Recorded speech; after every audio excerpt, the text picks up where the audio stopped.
The judge addressed the jury before the prosecution's rebuttal, saying, "You heard statements that Mr. Combs was targeted. That has no place in your deliberations. Do not consider it." The prosecution then came up to do their rebuttal. It was AUSA Comey, and she says, "This trial at its core is about one thing. How, in Sean Combs' world, no was never an option." The defense wants you to believe this is about flawed victims or a government with an agenda, but don't be misled. This is about Combs and the choices he made repeatedly, deliberately, and with impunity. They want you to believe this wasn't as trafficking, that the men flown in weren't paid for sex, but for their time. That's absurd. That argument doesn't even pass the laugh test. Combs ignored no, especially from his girlfriends, and he assaulted them. They argue he didn't pay for sex or run an enterprise or lie, but the evidence shows he flew S-workers across the country to be with Cassie and Jane while he pleased himself. It wasn't for a conversation.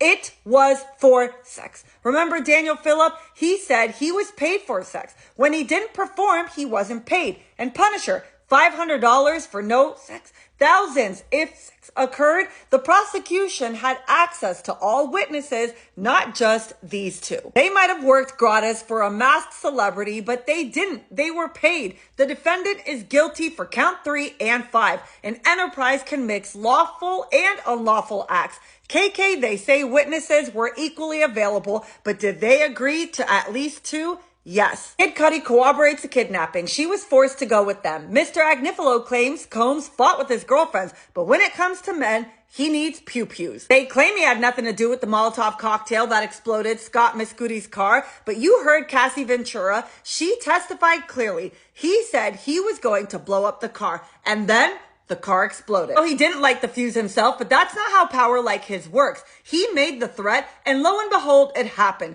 London hotel incident. Combs stopped Cassie's face and forbade her from going home.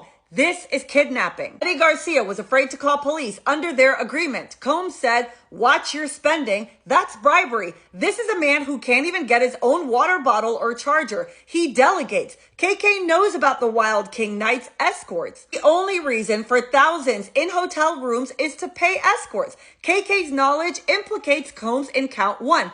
As for substances, distribution to Cassie and Jane is distribution. That meets the legal standard. Combs claims they wanted it. The defense's theory is absurd. Cassie wanted to be urinated on. Jane wanted sex with Anton after being beaten. Mia wanted penetration. Cassie and Jane wanted days in oil, high heels, strange men, and UTIs. Mia said no. Cassie said no on her 29th birthday. Jane said no before Anton after she was beaten. These women had no reason